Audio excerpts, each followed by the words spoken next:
देखिए, धैर्य कड़वा होता है, लेकिन उसका फल बहुत ही मीठा होता है।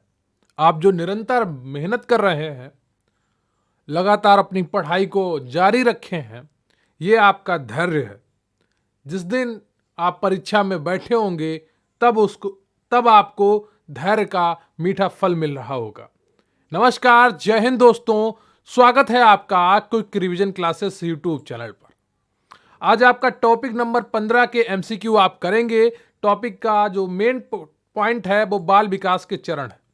वैसे तो टॉपिक काफी बड़ा दिया हुआ है, लेकिन जो मेन टॉपिक है आपका वो बाल विकास का चरण है, जिसका पार्ट 1 आप आज करेंगे और पार्ट 2 आप कल कर रहे होंगे।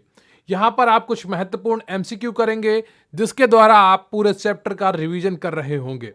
मैं देख रहा हूं काफी स्टूडेंट्स बहुत ही अच्छे तरीके से तैयारी कर रहे हैं और लगातार उनके 70 से 90% तक प्रश्न सही हो रहे हैं, जो कि एक अच्छी तैयारी का परिणाम है।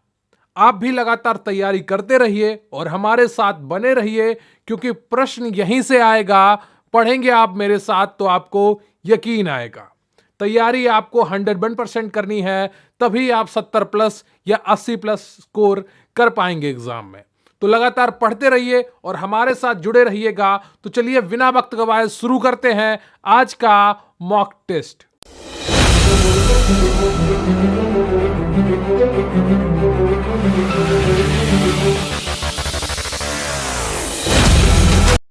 तो इससे पहले कि मैं आपका मॉक टेस्ट शुरू करूं, मैं आपको एक छोटी सी जानकारी देता हूं कि मुख्य सेव का स्पेशल पीडीएफ बैच हमारे चैनल पर चल रहा है, जिसकी फीस मात्र 505 रुपए है। बैच का नाम है मुख्य सेव का गरिमा बैच। इस बैच में आपको सभी क्लासेस की पीडीएफ दी जाएंगी, नोट्स की पीडीएफ दी जाएंगी, 10 फुल पेपर जैसे मॉक टेस्ट और उनका सोल्यूशन भी आपको कराया जाएगा। इनसे आप पेपर से पहले बहुत ही अच्छी अपनी तैयारी कर रहे होंगे, जिससे आपकी सफलता सुनिश्चित होगी। अगर आपने सपना देखा है मुख्य सेव का भर्ती में अपना स्थान पक्का करने का, अगर आपको अपनी मेहनत पर भरोसा है, अगर आपको अपने सपनों को सच करने का जज्बा है आप में, तो जरूर जुड़े मुख्य सेव का गरिमा बैच से। व्हाट्सएप नंबर है 94 533 66 279। इस पर व्हाट्सएप करें या टेलीग्राम पर क्यूआरसी हेल्प सर्च करें। इसका लिंक भी आपको डिस्क्रिप्शन बॉक्स में मिल जाएगा। इस बैच में आपको क्या क्या मिलेगा? 3 चरणों में आपकी पूरी तैयारी कराई जाएगी। एक बार आपको थ्योरी पढ़ाई जाएगी, फिर पूरा एमसीक्यू से आपका रिवीजन कराया जाएगा और फिर वन लाइनर से रिवीजन कराया जाएगा। तो हर चीज आपको प्लानिंग के साथ कराई जाएगी, जिससे आपकी सफलता सुनिश्चित हो सके। जिन्होंने 2-2 हजार रुपए में ऑनलाइन बैच लिए हैं, वो सभी रो रहे हैं। उनकी क्लासेस लगातार नहीं चल रही हैं, उनका एक बार भी सिलेबस पूरा होने की उम्मीद नहीं है। लेकिन आपको गरिमा बैच में 3 बार सिलेबस पढ़ाया जाएगा। एक बार आपको पूरा क्लासेस की पीडीएफ और नोट्स थ्योरी के माध्यम से, फिर आपको पूरा एमसीक्यू के माध्यम से, और फिर आपको वन लाइनर के माध्यम से। जब 3 बार आप पूरा सिलेबस देख चुके होंगे, तो एक एक चीज आपके दिमाग में बैठ चुकी होगी और आपका सिलेक्शन हर हाल में पक्का होगा। तो अगर आपने सपना देखा है इस भर्ती में अपना स्थान पक्का करने का, तो मात्र 505 रुपए में जुड़े इस बैच से और अपनी जिंदगी का सफर तय करें, बहुत ही स्वाभिमान के साथ, बहुत ही सम्मान के साथ। तो जरूर जुड़िए मुख्य सेव का गरिमा बैच से, निश्चित रूप से आपका फायदा होगा। तो व्हाट्सएप नंबर 94 533 66 279, इस पर मैसेज करिए, वहां पर आपको पूरी जानकारी प्रोवाइड कर दी जाएगी।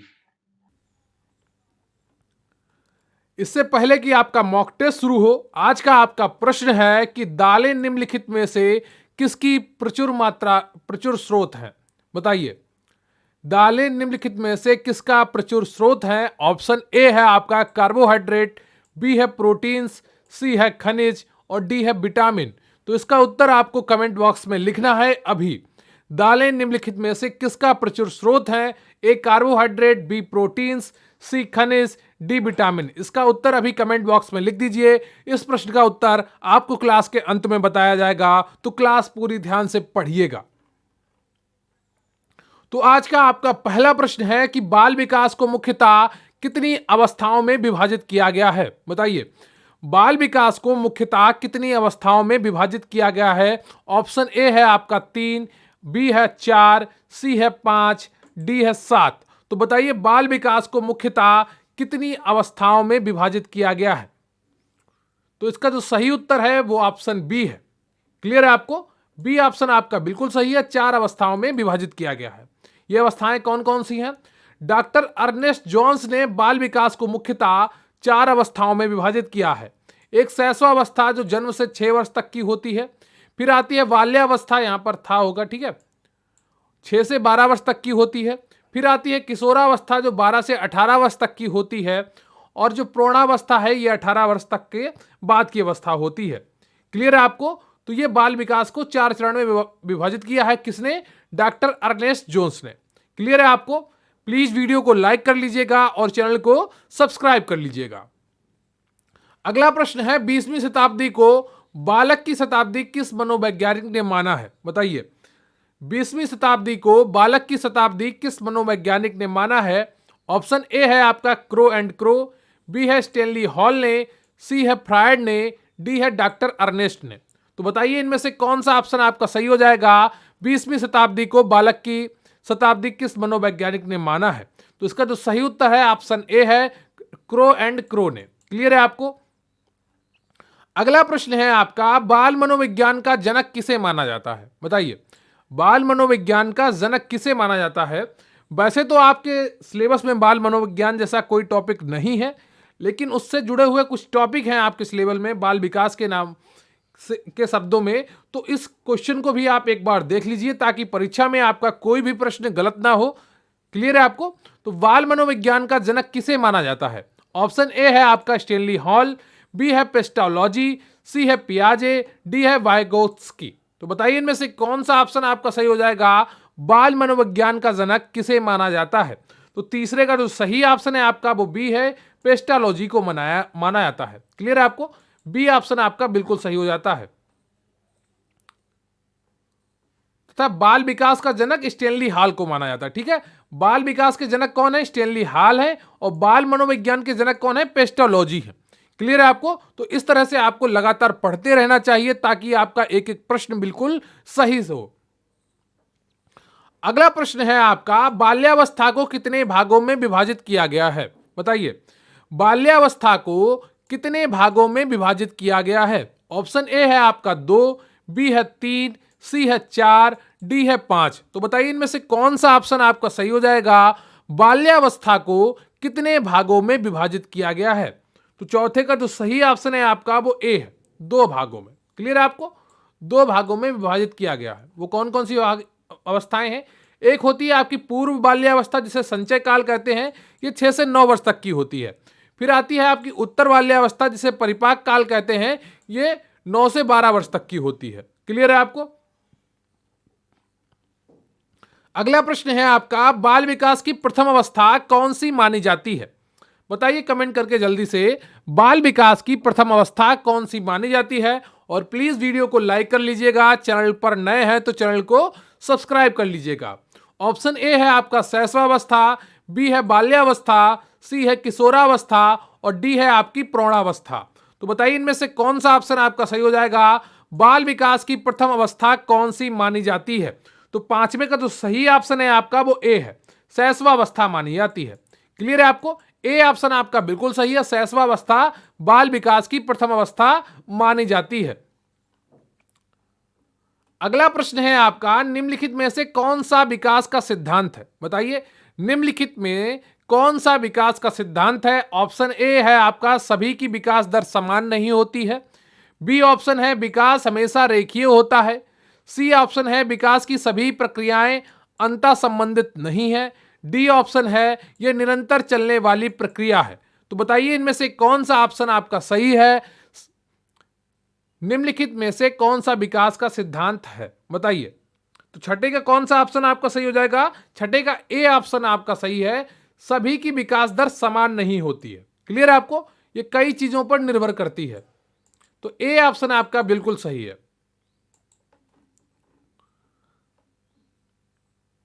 अगला प्रश्न है आपका, मानसिक विकास का संबंध नहीं है। बताइए, मानसिक विकास का किससे संबंध नहीं है?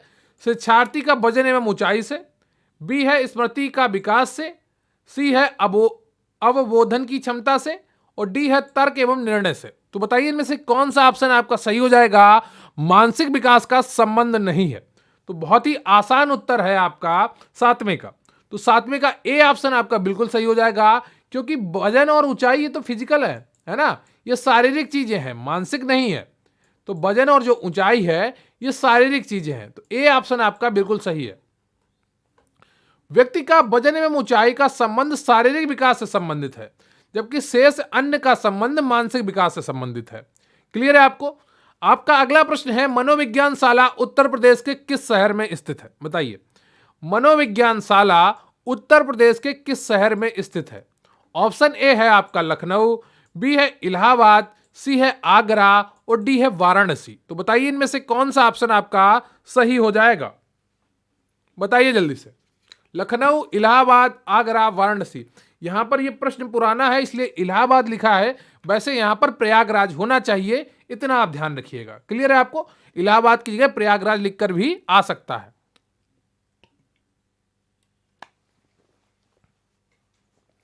बताइए, मनोविज्ञान शाला उत्तर प्रदेश के किस शहर में स्थित है? तो 8वें का जो सही ऑप्शन है आपका वो बी है, इलाहाबाद में स्थित है। क्लियर है आपको? बी ऑप्शन आपका बिल्कुल सही है।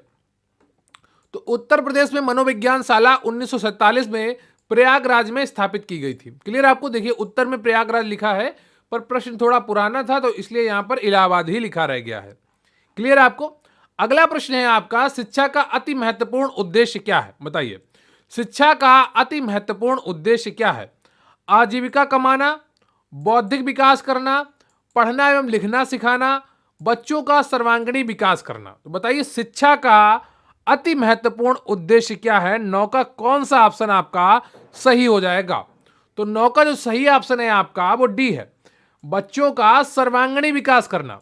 उसे आजीविका कमाना तो एक है ही, बौद्धिक विकास भी हो, पढ़ना एवं लिखना भी सीखे और अन्य चीजें भी सीखे, अर्थात उसका सर्वांगीण विकास हो, हर चीज वो सीखे।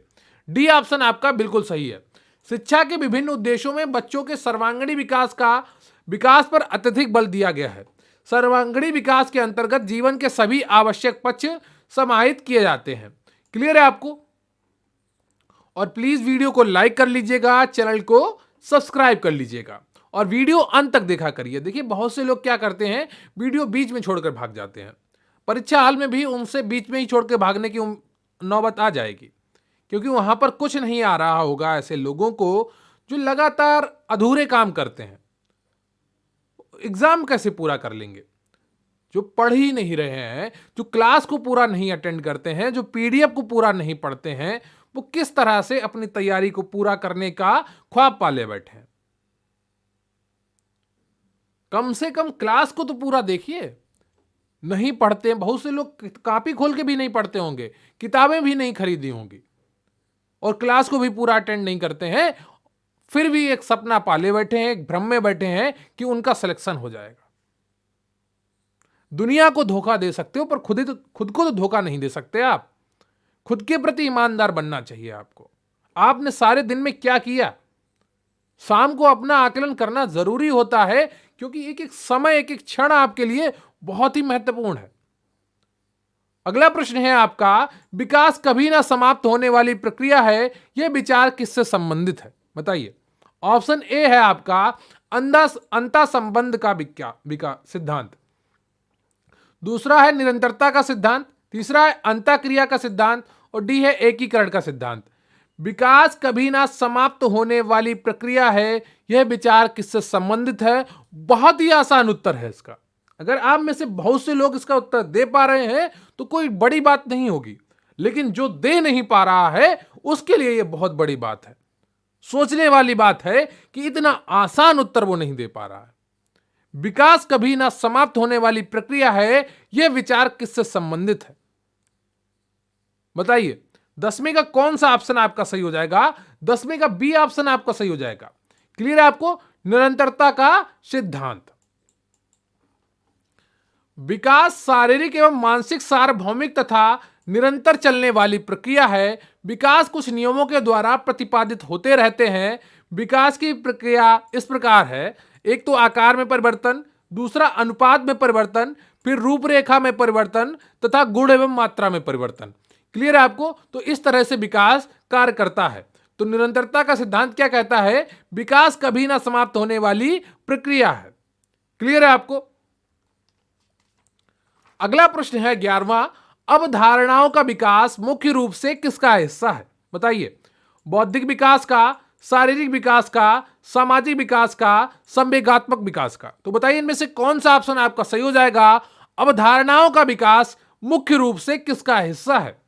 तो 11वीं का जो सही ऑप्शन है आपका वो कौन सा है? बताइए जल्दी से। तो 11वीं का जो सही ऑप्शन है आपका वो ए है, बौद्धिक विकास का। क्लियर है आपको? जो अवधारणाओं का विकास मुख्य रूप से बौद्धिक विकास का हिस्सा है। बहुत से लोग अवधारणा बना लेते हैं, जैसे अभी बहुत से लोग एक अवधारणा बनाकर बैठे हैं कि शॉर्ट लिस्टिंग आ जाएगी उसके बाद हम पूरा सिलेबस तैयार कर लेंगे। लेकिन उनको यह नहीं पता है कि जब शॉर्ट लिस्टिंग आ जाएगी और जब सिलेबस पलटने बैठेंगे तो इतना डर बैठ जाएगा अंदर कि ना तो कुछ कवर कर पाएंगे और ना ही कुछ छोड़ पाएंगे। अवधारणाओं का विकास बौद्धिक विकास से संबंधित है। यह मनुष्य के समस्याओं एवं समाधान की परिपक्वता पूर्वक समझ को विकसित करने में सहायता करता है। क्लियर है आपको? तो ए ऑप्शन आपका बिल्कुल सही है। अगला प्रश्न है आपका, मनोवैज्ञानिक के अनुसार बाल विकास की कौन सी अवस्था सबसे जटिल व कठिन है? बताइए। मनोवैज्ञानिकों के अनुसार बाल विकास की कौन सी अवस्था सबसे जटिल व कठिन है? ऑप्शन ए है आपका शैशवावस्था, बी है किशोरावस्था, सी है बाल्यावस्था और डी है इनमें से कोई नहीं। तो बताइए कौन सा ऑप्शन आपका सही हो जाएगा? मनोवैज्ञानिकों के अनुसार बाल विकास की कौन सी अवस्था सबसे जटिल व कठिन है? तो 12वें का जो सही ऑप्शन है आपका किशोरावस्था। क्लियर है आपको? यह बहुत ही जटिल और कठिन होती है। यहां पर तरह तरह की भावनाएं आती हैं, तरह तरह के विचार आते हैं, क्योंकि इस समय शरीर में बहुत ही हार्मोन परिवर्तन होते हैं। क्लियर है आपको? शारीरिक विकास भी अपनी चरम सीमा पर होता है और हार्मोनिक परिवर्तन भी हो रहे होते हैं। इसकी वजह से किशोरावस्था क्या है, एक जटिल और कठिन अवस्था मानी गई है। क्लियर है आपको? तो 12वें का बी ऑप्शन आपका सही है। स्टेनली हॉल ने किशोरावस्था को बड़े दबाव, तनाव, तूफान और संघर्ष की अवस्था कहा है। ये लाइन आप लिखकर नोट कर लीजिए। मुझे 99% लग रहा है कि ये लाइन आपके परीक्षा में किसी ना किसी सवाल में रखी होगी। स्टेनली हॉल ने किशोरावस्था को बड़े दबाव, तनाव, तूफान और संघर्ष की अवस्था कहा है। किशोरावस्था में क्रमिक विकास तथा त्वरित विकास के लक्षण प्रदर्शित होते हैं। अगला प्रश्न है आपका, बाल विकास का अध्ययन क्षेत्र है जो। बताइए बाल विकास का अध्ययन क्षेत्र कौन सा है, वो आपको पहचानना है। ऑप्शन ए है आपका मानवीय सामर्थ्यों में परिवर्तन का परीक्षण करता है, बी जीवन अवधि के दौरान व्यवहार की व्याख्या ढूंढेगा,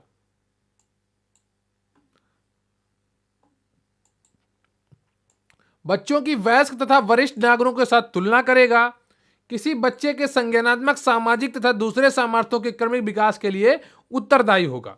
तो बाल विकास का अध्ययन क्षेत्र क्या है, आप बताइए। 13वें का कौन सा ऑप्शन आपका सही हो जाएगा? तो 13वें का जो सही ऑप्शन है आपका वो डी है। क्लियर है आपको? डी ऑप्शन है। अगला प्रश्न है आपका, किसी बच्चे के वृद्धि और विकास का अध्ययन करने की सर्वोत्तम विधि क्या है? बताइए। किसी बच्चे की वृद्धि और विकास का अध्ययन करने की सर्वोत्तम विधि क्या है? ऑप्शन ए है आपका विकासात्मक विधि, बी है तुलनात्मक विधि, सी है सांख्यिकी विधि, डी है मनोविश्लेषणात्मक विधि। तो इनमें से कौन सा ऑप्शन आपका सही हो जाएगा? किसी बच्चे की वृद्धि और विकास का अध्ययन करने की सर्वोत्तम विधि है। तो 14वें का कौन सा ऑप्शन आपका सही हो जाएगा? 14वें का ए ऑप्शन आपका सही है, विकासात्मक विधि। क्लियर है आपको? बच्चे की वृद्धि और विकास का अध्ययन करने की सर्वोत्तम विधि विकासात्मक विधि है। विकासात्मक विधि में बच्चों के शारीरिक, मानसिक, संवेगात्मक, भाषात्मक तथा सामाजिक पक्षों का अध्ययन किया जाता है। क्लियर है आपको? निम्नलिखित में कौन सा विकास का सिद्धांत नहीं है? बताइए। एकीकरण का सिद्धांत, विविधता का सिद्धांत, निरंतरता का सिद्धांत, विशिष्ट से सामान्य क्रियाओं का सिद्धांत। तो बताइए इनमें से कौन सा ऑप्शन आपका सही हो जाएगा? निम्नलिखित में से कौन सा विकास का सिद्धांत नहीं है? तो 15वें का जो सही ऑप्शन है आपका वो डी है। क्लियर है आपको? डी ऑप्शन आपका बिल्कुल सही है, विशिष्ट से सामान्य क्रियाओं का सिद्धांत। तो विकास के सिद्धांत कौन कौन से हैं उनको देख लेते हैं एक बार संक्षिप्त में। एक है आपका समान प्रतिमान का सिद्धांत, विकास की दिशा का सिद्धांत, निरंतरता का सिद्धांत, ये आपके लिए मोस्ट इंपॉर्टेंट है, इसको जरूर पढ़ लीजिएगा। भिन्नता का सिद्धांत, पूर्वानुमान का सिद्धांत, सामान्य से विशिष्ट क्रियाओं का सिद्धांत, एकीकरण का सिद्धांत, वर्तुलाकार बनाम रेखीय प्रकृति का सिद्धांत, ये भी इंपॉर्टेंट है। व्यक्तिगत भिन्नता का सिद्धांत, अंतर संबंधित विकास का सिद्धांत, ये व्यक्तिगत भिन्नता का सिद्धांत ये भी इंपॉर्टेंट है 9। और शरीर के विभिन्न अंगों के विकास की गति से भिन्नता का सिद्धांत। क्लियर है आपको? तो ये रहे विकास के विभिन्न सिद्धांत। अगला प्रश्न है आपका, विकास एक प्रक्रिया है, खंडित प्रक्रिया है, निरंतर प्रक्रिया है, पूर्ण प्रक्रिया है, अपूर्ण प्रक्रिया है। अगर आपने अभी तक सभी प्रश्न सही से सुने हैं या देखे हैं तो निश्चित रूप से आप इसका उत्तर दे रहे होंगे। बताइए 16वें का कौन सा ऑप्शन आपका सही हो जाएगा, जल्दी से बताइए। 16वें का जो सही ऑप्शन है आपका वो बी है, निरंतर। क्लियर है आपको? विकास की निरंतरता का सिद्धांत आपने अभी सुना है, तो बी ऑप्शन आपका बिल्कुल सही है। क्लियर है आपको? विकास एक निरंतर चलने वाली प्रक्रिया है जो जन्म से मृत्यु तक निरंतर चलती रहती है। स्किनर के अनुसार विकास प्रक्रियाओं की निरंतरता का सिद्धांत है, व्यक्ति में कोई आकस्मिक परिवर्तन नहीं होता है। क्लियर है आपको? अगला प्रश्न है आपको, रीढ़ की हड्डी हृदय से पूर्व विकसित होती है, यह निम्न प्रवृत्ति के संचालन के कारण होता है। बताइए किस कारण रीढ़ की हड्डी हृदय से पूर्व विकसित होती है? ऑप्शन ए है आपका सामान्य से विशिष्ट तक, बी है सिफेलोकार्डल, सी है प्रोक्सिमोडिस्टल और डी है आपका भाग से संपूर्ण तक। तो बताइए इनमें से कौन सा ऑप्शन आपका सही हो जाएगा 17वें का? तो 17वें का जो सही ऑप्शन है आपका वो सी है, प्रोक्सिमोडिस्टल। तो रीढ़ की हड्डी हृदय से पूर्व विकसित होती है, यह सामीप्यता की प्रवृत्ति के संचालन के कारण होता है। यह प्रवृत्ति वृद्धि तथा विकास निकट से दूर की ओर के क्रम का अनुसरण करता है। क्लियर है आपको? तो सामीप्यता की प्रवृत्ति का कारण होता है ये। अगला प्रश्न है आपका, मानव विकास का अध्ययन करने के लिए किस आनुवांशिक विधि का प्रयोग किया जा सकता है? बताइए 18वें का कौन सा ऑप्शन आपका सही हो जाएगा?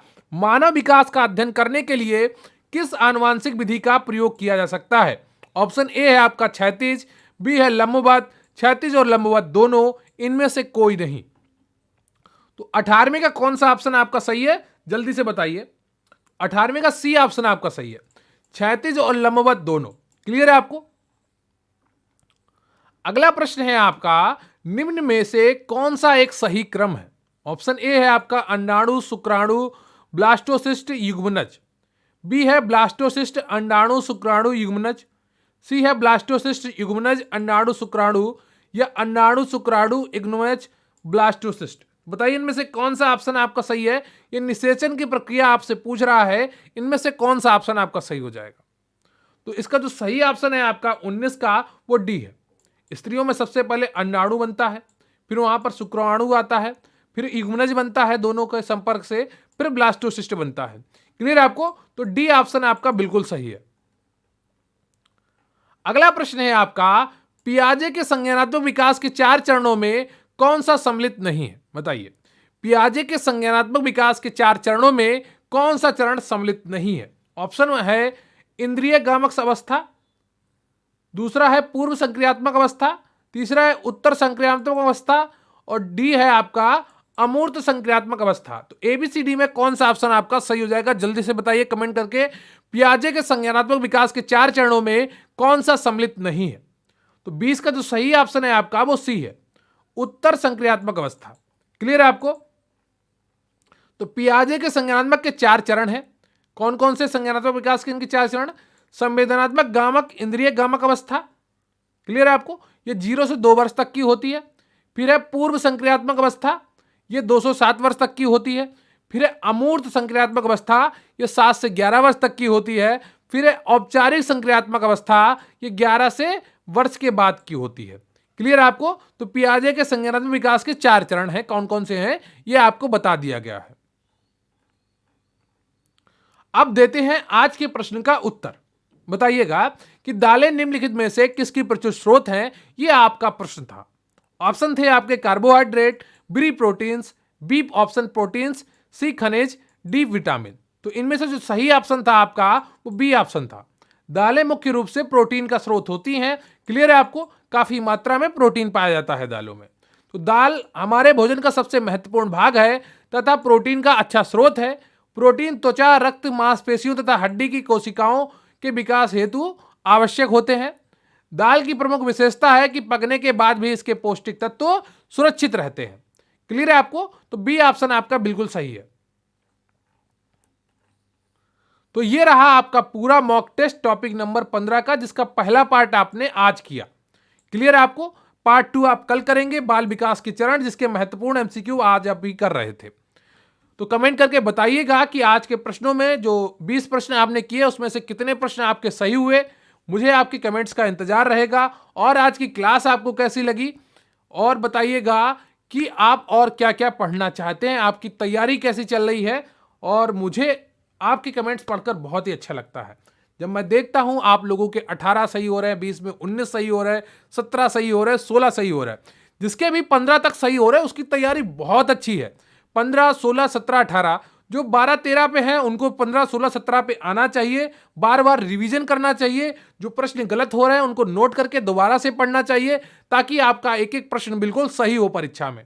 क्लियर है आपको? तो पढ़ते रहिए, अच्छे से अपने पर फोकस बनाकर रखिए, अपने टाइम को वैल्यू दीजिए और अपने ऊपर खर्च करिए। क्लियर है आपको? इसी तरह आपको लगातार पढ़ाई कराती जाएगी, कराते रहेंगे, और आपका पूरा सिलेबस कंप्लीट हो चुका है गरिमा बैच में। आपका वहां पर रिवीजन शुरू हो गया है, तो आप लगातार पढ़ते रहिए। जैसे ही शॉर्ट लिस्टिंग आ जाएगी आपका डेली रिवीजन शुरू किया जाएगा। क्लियर है आपको? अभी मैं थोड़ा मेहनत कर रहा हूं आपके ऊपर, आप भी मेहनत करिए अपने ऊपर, ताकि आपकी एक एक चीज बिल्कुल क्लियर रहे एग्जाम से पहले। तो प्लीज चैनल को सब्सक्राइब कर लीजिएगा, वीडियो को लाइक कर लीजिएगा। बहुत बहुत धन्यवाद आपका। Thank you very much. जय हिंद, जय भारत।